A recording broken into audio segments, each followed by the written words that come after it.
வணக்கம் நண்பர்களே. Tamil CP serial செம பரபரப்பா போயிட்டு இருக்குன்னே சொல்லலாங்க. பரபரப்பான கட்டத்துல விவசாயியா பட்டைய கிளப்புறாங்க நம்ம சிபி. சிவதான ஐயா சொல்லிறாங்க, உங்க வாரிசு மேல எங்களுக்கு நம்பிக்கை இல்ல அப்படின்னு சிபிக்கு இந்த பொருட்களை நான் கொடுக்க முடியாது, மூலப்பொருட்களை அப்படின்னு சொன்ன உடனே நம்ம தமிழ் அதிரடியா, உங்க பண்ணையில 3 நாளைக்கு இவரை வேலைக்கு வச்சுக்கிடுங்க. அதுல உங்களுக்கு ஏதாவது மாற்றம் தெரிந்தா கண்டிப்பா நீங்க இவருக்கு பொருட்களை கொடுங்க அப்படின்னு சொல்ல நேரம், சரி 3 நாளைக்கு நான் வேலையில வச்சுக்கிட்டேன், இவன் ஒழுங்கா வேலை பார்க்கலன்னா 3 நாளைக்குள்ள கூலியை கொடுத்துட்டு நான் திருப்பி அனுப்பிடுவேன் அப்படின்னு சொல்ல நேரம், சரி டீலிங் ஓகே அப்படின்னு அந்த இடத்துல சிபியை சொல்றாங்க. ஒரு கட்டத்துல நம்ம சிபி விவசாயியா சிவதானு ஐயா பண்ணையில களை இறங்கி மாட்டுக்கு எருவை அள்ளி போடுறது, அது மட்டும் இல்லாங்க ஒரு மம்பட்டியை வச்சு கழனியை வெட்டது, எல்லா இடத்தையும் இவங்க ஒரு விவசாயி என்னென்ன பண்ணணுமோ அது எல்லாத்தையுமே சிவதானு ஐயாட்ட இருந்து கத்துக்கிட்டாங்க.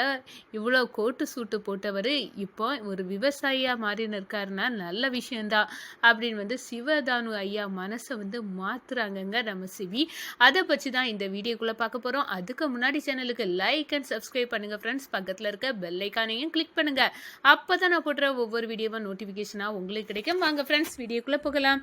ஃபர்ஸ்ட் எடுத்த உடனே பார்த்தோம்னா ஒரு சும்மா அதிரடியான பரபரப்பு கட்டை தான். கோட்டு சூட்டோட வயலுக்குள்ள காலை பறிச்சு திட்டு வாங்கின நம்ம சிபி அவருக்கு ஒரு பாடத்தை கற்பித்து கொடுக்க நம்ம தமிழ் களை இறங்குறாங்க. அதோட நம்ம ஜனகாமா கிட்ட உங்கள் வாரிசு சரி கிடையாதும்மா, உங்கள் வாரிசு மேலே எனக்கு நம்பிக்கை இல்லை, அதனால இனி என்னோட மூலப்பொருட்கள் உங்களுக்கு தர எனக்கு வாய்ப்பு இல்லை அப்படின்னு சொல்ல நேரம், என்னையா சொல்லுறீங்க, நீங்கள் கொஞ்சம் பார்த்து பேசுங்கய்யா, நாங்கள் இதுதான் எங்கள் கம்பெனியோட நம்பிக்கை, உங்கள் மூலப்பொருட்கள் தான் எங்கள் ஆணி வேறு அப்படின்னு நம்ம ஜனகாமா சொல்ல நேரம், வேற வழி இல்லை ஜனகாமா, நம்ம இந்த ஐயா சொல்ல மாதிரி நம்ம கேட்க வேண்டியதான் அப்படின்னு சொல்ல நேரம், தமிழ் இப்போ என்ன சொல்லலான்னு நினைக்கிறேன் அப்படின்னு சொல்ல நேரம், நம்ம தமிழ் அதிரடியாக நம்ம சிவதானு ஐயாட்ட பேசுகிறாங்க. இந்த பாருங்க, எங்கள் வாரிசு மேலே உங்களுக்கு நம்பிக்கை வரணும்னா நீங்கள் 3 நாளைக்கு இந்த பண்ணையில் உங்கள் பண்ணையில் இவரை வேலைக்கு வச்சுக்கிடுங்க.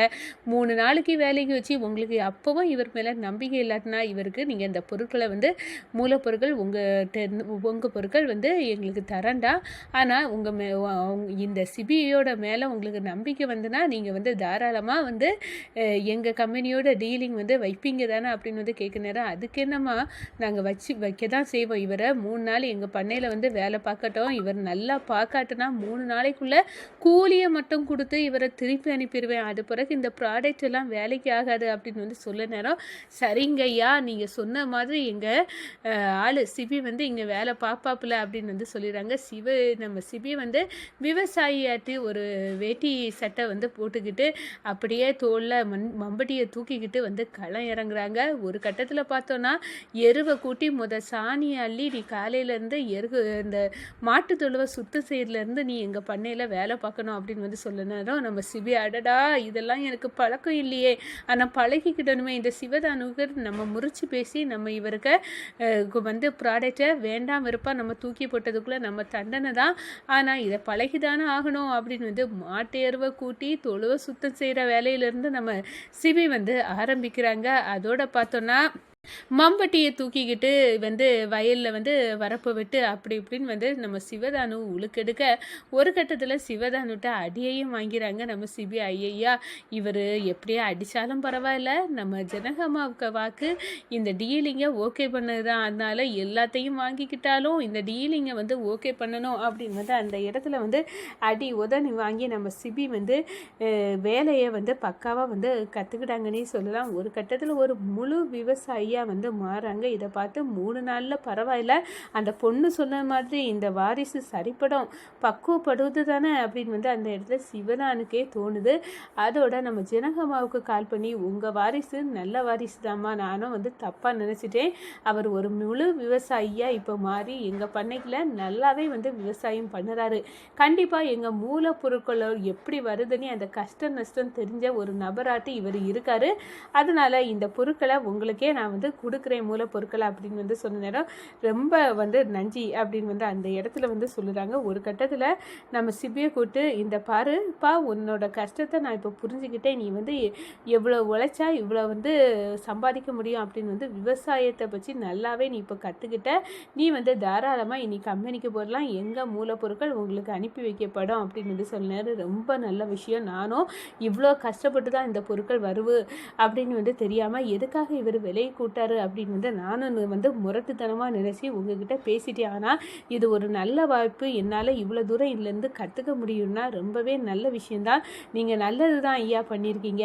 ஏன்னா இந்த பொருட்கள் எப்படி வருவு, எங்கேருந்து வருவு எதுவுமே தெரியாமல் ஒரு கண்ணை கட்டி காட்டில் விட்டுன்னு இருக்கணுங்க. என்னோட தொழிலில் நான் இருந்தேன். ஆனால் இப்போ தான் இந்த மூலப்பொருட்கள் எங்கள் ஜனகா ஃபுட்டோட மூலப்பொருட்கள் எங்கேருந்து வருவு, இவ்வளோ கஷ்டத்துக்கு இடையிலையா வருவு, அதுக்கு இவ்வளோ இயற்கை விவசாயத்தில் இருந்தால் வருவு அப்படி இப்படின்னு இப்போ முதல் அக்கு வர படிச்சுட்டேன். ரொம்ப நன்றி ஐயா அப்படின்னு வந்து அங்கேருந்து விவசாயிய கெட்டப்பை மாற்றி நம்ம கம்பெனிக்கு வந்து அதிரடியாக கிளம்புறாங்க. அப்போ தான் நம்ம சிபி சார் எப்படி இருந்துச்சு அப்படின்னு வந்து நம்மளுக்கு தமிழ் கேட்குறாங்க. சூப்பராக இருந்துச்சு, விவசாய வாழதும் ஒரு நல்ல வாழ்க்கை தான், இப்போ வந்து நான் நல்லாவே கற்றுக்கிட்டேன், இப்போ அவங்களோட கஷ்டம் நஷ்டம் எல்லாம் தெரிஞ்ச ஆளாட்டு நான் உருமாறி இருக்கேன், இதையும் ஏற்படுத்தி கொடுத்தது நீதானே, இந்த வாய்ப்பு ரொம்ப நன்றி அப்படின்னு வந்து அந்த இடத்துல சொல்லுறாங்க. அடுத்ததாக இங்கே வீட்டில் பார்த்தோன்னா நம்ம பிரகாஷ் வந்து அவரை போட்டு தள்ளணும் அப்படின்னு வந்து நம்ம கணேசன் வந்து திட்டமிட்டு நம்ம பிரகாஷ் ரூமுக்கு வரோங்க. என்னடா நீ வந்து இந்த தமிழ் கொடுக்க ட்ரீட்மெண்ட்டில் நீ வந்து குணமாயிட்டேன்னா வேலையை நீ என்ன பண்ணுவ, என்ன போட்டு கொடுப்ப, அதானே உன்னை வேலை, அப்படியெல்லாம் இருக்கக்கூடாது, என்ன போட்டு தள்ள நீ பார்ப்ப, ஏன்னா உனக்கு துரோகம் செய்தது நான் தான், உன்னை ஆக்ஷன் படுத்தினதே நான் தான் அப்படின்னு வந்து நீ காட்டி கொடுப்ப, அந்த லெவலுக்கு நான் விட மாட்டேன் உயாம்னா, இதை விட்டால் வேற வழி எங்களுக்கு என்ன இருக்குது, உங்கள் குடும்பத்தையே ஒண்டி வாழ்ந்துட்டு இருக்கோம், நீ இங்கே சுருண்டு படுக்கிறதுனால தான் நான் இங்கே நல்லபடியாக நடமாந்திட்டு தெரிய முடியும், அதே நேரம் வந்து நீ எழும்பிட்டேன்னா என்னை பற்றி வத்தி கொடுத்து ஜனகா வந்து என்னையே விரட்டி தள்ளுவா, அதெல்லாம் தேவையா, அதுக்கு முன்னாடி உன் கதையும் முடிக்கேண்டா அப்படின்னு வந்து அந்த இடத்துல சொல்ல நேரம் நம்ம பிரகாஷ் கப்சிப்பா எல்லாமே கேட்டுட்டு இருக்காரு. ஓ அப்போ என்னை ஆக்ஷன் பண்ணது நீ தானா, ஆனால் என்னோட மச்சினே வந்து அங்கே வந்து தவறாக வந்து புரிஞ்சுக்கிட்டு இருக்காங்க, என்னோட ஜெயாக்கு ஹஸ்பண்டு தான் வந்து இதை வந்து செய்துட்டாரு அப்படின்னு வந்து அம்மா தவறாக நினச்சிட்டு இருக்காங்க, ஆனால் உண்மையாட்டு என்னை வந்து ஆக்ஷன் பண்ணது அந்த எல்லாமே வந்து இந்த கணேசன் தான், இவனுக்கு முகத்திரையே கிழிக்கணும் அப்படின்னு வந்து அந்த இடத்துல நம்ம பிரகாஷ் அப்படியே அவர் செய்யதெல்லாம் வந்து பார்த்துக்கிட்டே இருக்காங்க. ஒரு கட்டத்தில் அவர் பூஸ்ட் மருந்து அப்படின்னு வந்து குளுக்கோஸில் ஏற்றிக்கிட்டு அவர் கிளம்பி போகிறாரு. எல்லாத்தையும் மருந்தையும் பூச்சி விட்டுக்கிட்டு நம்ம பிரகாஷ் வந்து இருக்காங்க. இதுக்கு மேலே தாமதிச்சா இவன் விச ஊசியை போட்டு நம்ம கொன்னாலும் கொன்னுருவான், இப்போவே தமிழ் வரட்டும், இவனுக்கு ஒரு முடிவு கட்டணும் அப்படின்னு வந்து அந்த இடத்துல பிரகாஷ் வந்து இருக்க நேரம் தான் நம்ம தமிழ் என்னமாமா அப்படின்னு வந்து வராங்க. ரூமுக்குள்ளே கதவு புட்டுறாங்க. இன்னைக்கு இந்த கணேசன் வந்து என்னை இப்படியெல்லாம் பண்ணினது அவன் தான் அப்படின்னு வந்து அவன் வாயாலேயே சொன்னான் அப்படின்னு வந்து சொன்ன நேரம், என்னமாமா அப்படியே உண்மையா அப்படின்னு வந்து சொன்ன நேரம், ஆமாம் என்னை ஆக்சிடென்ட் பண்ணது அவன் தான், அவனே சொன்னான், நான் கேட்டேன் அப்படின்னு வந்து அந்த இடத்துல பிரகாஷ் வந்து சொல்லுறாங்கங்க தமிழ்கிட்ட.